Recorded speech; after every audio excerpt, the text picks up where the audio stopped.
What's up, corn stalkers? Hatchet from HorrorFills.com.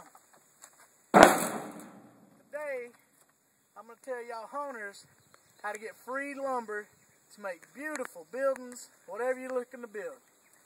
We are up here today at a lumber mill, local lumber mill. Check it out. Little small lumber mill, he cuts up wood here every day, but it's an old man just enough to feed his family.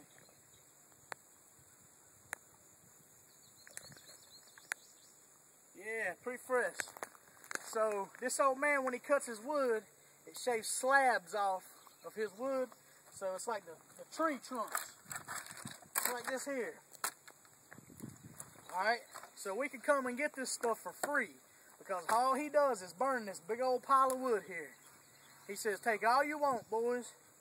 We take this stuff up to our 2x4s, nail it in, and then we got sides of buildings that look beautiful, especially for them redneck hunts like us. Alright, y'all. Hatchet from HorrorFills.com.